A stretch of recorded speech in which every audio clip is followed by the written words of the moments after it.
ఇండియాలోనే #1 varicose veins hospital Avis vascular centre. వాగర్థావివ సంపృక్తౌ వాగర్థ ప్రతిపత్తయే జగతః పితరౌ వందే పార్వతీ పరమేశ్వరౌ. ఆదిత్యాయ చ సోమాయ మంగళాయ బుధాయ చ గురు శుక్ర శనిభ్యశ్చ రాహవే కేతవే నమః. శృంగేరి జగద్గురు పీఠాధిపతులకి, కంచి పీఠాధిపతులకి నమస్కారములు తెలియజేసుకుంటూ కార్యక్రమాన్ని ప్రారంభిద్దాం. వీక్షించేటువంటి ప్రేక్షకులకి ఒక ముఖ్య గమనిక. అనేక మంది తమ యొక్క ప్రశ్నలని కామెంట్స్ రూపంలో తెలియజేశారు. కొంతమంది మెసేజ్ రూపంలో కూడా పంపించడం జరిగింది. అందులో ప్రధానంగా గమనించింది ఏంటంటే, ఎలాగో జన్మించిన నక్షత్రము, ఆ నక్షత్రాన్ని బట్టి ఒక రాశి ఉంటుంది, ఆ రాశి ప్రకారము మేము చూసుకోగలుగుతున్నాం. కానీ మా పెద్దలు వాళ్ళకి డేట్ ఆఫ్ బర్త్ అనేటువంటిది తెలుసు, కానీ అలాగే ఏ సంవత్సరంలో పుట్టారో తెలియదు. మరి అటువంటి వాళ్ళు కూడా చూసుకోవాలంటే ఎలా అనేటువంటి ఒక ప్రశ్నని తీసుకురావడం జరిగింది. కాబట్టి వీళ్ళందరినీ కూడా దృష్టిలో పెట్టుకొని, ఇప్పుడు ఏ నక్షత్రము ఏ రాశి వాళ్ళైతే జన్మిస్తారో ఆ రాశి మరియు ఒక మంత్లో ఒక డేట్ నుంచి ఇంకొక డేట్ మధ్యలో పుట్టినటువంటి వాళ్ళు ఒక రాశికి చెందిన వాళ్ళుగా మనకు తెలియచేయడం జరుగుతుంది శాస్త్ర ప్రకారము.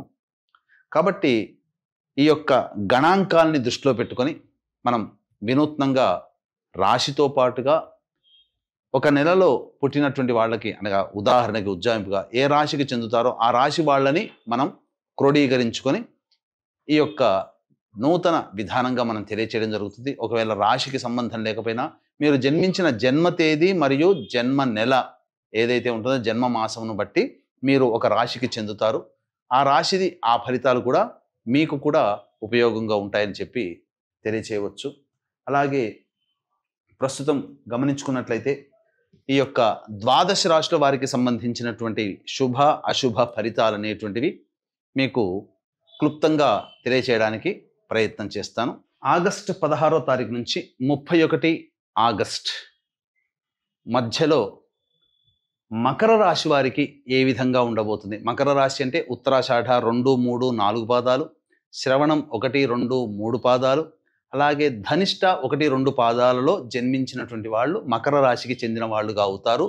అలాగే డేట్స్ ప్రకారం చూసుకుంటే జనవరి 20 నుంచి ఫిబ్రవరి 16వ తారీఖు మధ్యలో పుట్టినటువంటి వాళ్ళు ఈ యొక్క మకర రాశిలోకి జన్మించిన వాళ్ళు అవుతారు. కాబట్టి ఎలా ఉండబోతున్న విషయం గురించి తెలుసుకుందాం క్లుప్తంగా. గురుగ్రహ సంచార ప్రభావము ఈ యొక్క మకర రాశి వారికి అనుకూలంగా లేని కారణం చేత ఖర్చులు అధికంగా ఉంటాయి, అందులో ఏమాత్రం సందేహం లేదు. ఇక గమనించుకున్నట్లయితే అన్ని అవకాశాలు వచ్చినట్టే వచ్చి వెనక్కి వెళ్ళిపోతూ ఉంటుంటాయి.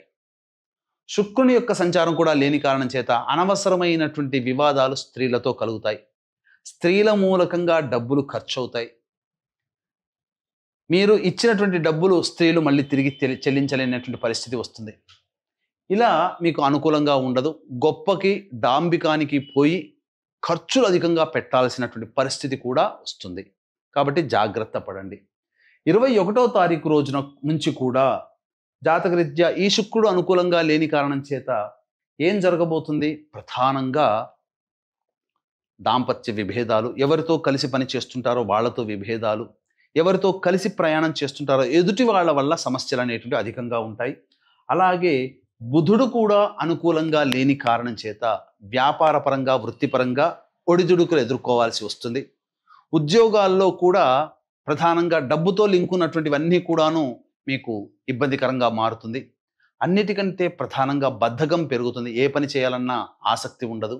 మరియు స్టాక్స్ మార్కెట్లో అనగా లాభాన్ని ఆశించి చేసేటువంటి ప్రతి పని మీకు అవయోగంగా మారుతుంది. కాబట్టి పెట్టుబడులు పెట్టడానికి ఇది మంచి సమయము కాదు. ఇక రవి సంచారము కేతు సంచారం కూడా అనుకూలంగా లేని కారణం చేత ప్రధానంగా ప్రభుత్వపరమైనటువంటి దండనలు అనగా పన్నులు చెల్లించాల్సినటువంటి పరిస్థితి, చేస్తున్నటువంటి వృత్తి ఉద్యోగాల్లో ఆందోళన, అలాగే స్థిమితత్వం లేకపోవడం ఇలాంటివి జరుగుతాయి. అధికారుల యొక్క ఆగ్రహానికి గురవుతారని చెప్పవచ్చు. కుజుడు కూడా అనుకూలంగా లేని కారణం. ఈ కారణం చేత న్యాయ సంబంధమైనటువంటి విషయాల్లో మీకు అనుకూలంగా తీర్పులా రాలేకపోవడం కానీ, ఆస్తి పంపకాల విషయంలో మీకు అన్యాయం జరగడం కానీ లేకపోతే ఏదైనా కానీ కోర్టు సంబంధమైనటువంటి విషయాల్లో మీకు తీర్పు వాయిదా పడడం కానీ జరుగుతుంది. ఇక రాహువు శని సంచారం కూడా అనుకూలంగా లేకపోవడం, అసలు ఒక రకంగా చెప్పాలి అని అంటే ఈ మకర రాశిలో జన్మించినటువంటి వాళ్ళకి నవగ్రహాల సంచారం కూడా అనుకూలంగా లేదండి. కాబట్టి తప్పకుండా దైవానుగ్రహాన్ని పొంది తీరాల్సిందే, ఇందులో ఏమాత్రం సందేహం లేదు. ఇది చూసినట్లయితే ఏ రాశికి ఇప్పటి వరకు ఏ రాశికి చెప్పినా 1-2 గ్రహాలు అనుకూలం లేకపోయినా మిగతా గ్రహాలు అనుకూలంగా ఉండడం జరుగుతూ ఉంటుంది, లేదా సగం అనుకూలిస్తే సగం గ్రహాలు అనుకూలించకపోవడం. కానీ ఇలా మకర రాశి వారికి ఆగస్టు 16 నుంచి 31 ఆగస్టు వరకు నవగ్రహాల సంచారం కూడా శుభ ఫలితాలను ఇవ్వలేకపోవడం, దైవానుగ్రహం ఖచ్చితంగా ఉండాలి. అయితే ప్రధానంగా చూసుకున్నట్లయితే ఈ రాశిలో జన్మించినటువంటి వాళ్ళకి వివాహ సంబంధమైనటువంటి విషయాలు కావచ్చు, మంచి సమయం కోసం వేచి చూడడం మంచిది. ఉద్యోగస్తులు వేరే సమయం కోసం ఎదురు చూసి మళ్ళీ మారడానికి ప్రయత్నం చేయండి. నిరుద్యోగస్తులకి నిరాశ తప్పదు. సంతానం కోసం ఎదురు చూసేటువంటి వ్యక్తులకి మీరు కాస్త సంయమనం పాటించండి. అన్ని విధాలుగా యోగకాలం అనేటువంటిది భవిష్యత్తు కొన్ని రోజులు ఓపిక పట్టడం, ఒక 2-3 వారాలు. తదనంతరం మళ్ళీ గ్రహాలన్నీ మారుతాయి, మంచి జరిగేటువంటి అవకాశాలు గోచరమవుతున్నాయి. ఏతావాత చెప్పుకొచ్చేది అంటే అతి సాధారణమైనటువంటి ఫలితాలే కలుగుతాయి. కాబట్టి దైవానుగ్రహం తప్పనిసరి అని చెప్పవచ్చు. ఈ రాశిలో జన్మించినటువంటి స్త్రీలు ఎదుటి వాళ్ళని గుడ్డిగా నమ్మి డబ్బులు అప్పుగా ఇవ్వడం ఇట్లాంటివి చేయకండి. కోల్పోయిన అనగా మీకు ఇప్పటి వరకు గౌరవం ఇచ్చినటువంటి వాళ్ళే మిమ్మల్ని దూరం పెడతారు. కాబట్టి సంయమనం పాటించండి. సమయం అనుకూలంగా లేనప్పుడు మనం మించకూడదు అనే విషయాన్ని గమనించుకోవాలి. మీ మాట పట్టించుకోకపోయినా జాగ్రత్త పడండి, అంతే తప్ప బయటపడి మీ యొక్క అభిమానాన్ని తగ్గించుకోకండి. అన్ని విధాలుగా మహిళలు పురుషులు అందరూ జాగ్రత్త పడాల్సినటువంటి సమయం ఈ యొక్క మకర రాశిలో జన్మించినటువంటి వారు.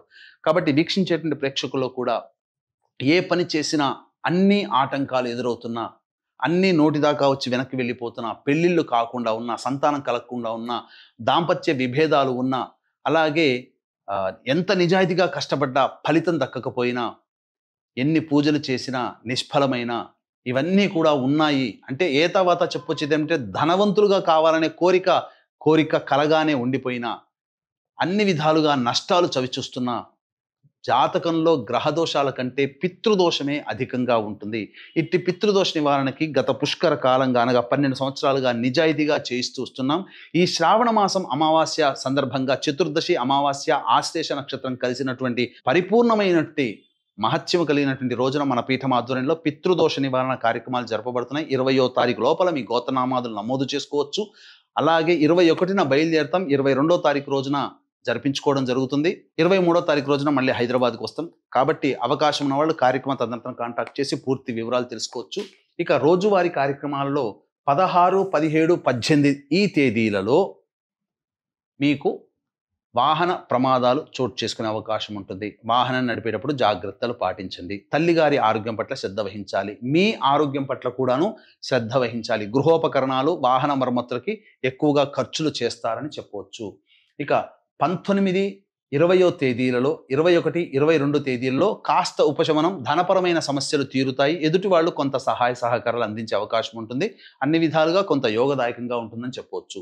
ఇక 23, 24, 25, 26, 27 తేదీలలో ప్రధానంగా సంతానం మూలకంగా విభేదాలు, సమస్యలు, ఖర్చులు పెరుగుతాయి. మనస్సు ఆందోళనగా ఉంటుంది. అనవసరమైనటువంటి వృధా ఖర్చులు పెరుగుతాయి. ఏ పని యందు కూడాను శ్రద్ధ ఉండదని గమనించాలి. ఇక 28, 29, 30, 31 ఈ 4 రోజుల్లో కొంతవరకు ఉపశమనం లభిస్తుంది. అన్ని విధాలుగా ఆనందదాయకంగా ఉంటుంది. రాని బాకీలు వసూలవుతాయి. కొంత సౌఖ్యంగా ఉంటుంది. ఏతావాత గ్రహ సంచార ప్రభావం వలన కొంత యోగిస్తున్నప్పటికీ కూడాను గ్రహ స్థితిగతులు సంపూర్ణంగా నవగ్రహాలు అనుకూలించలేని కారణం చేత ప్రతిరోజు కూడాను నవగ్రహాల చుట్టూ శివాయ నమః అంటూ 27 ప్రదక్షిణలు చేసి నవగ్రహ స్తోత్ర పారాయణాన్ని 11 మార్లు పఠించండి. తప్పకుండా వచ్చే సమస్యలు నివారింపబడతాయని చెప్పవచ్చు. సర్వం శ్రీ ఉమామహేశ్వర పరబ్రహ్మార్పణమస్తు.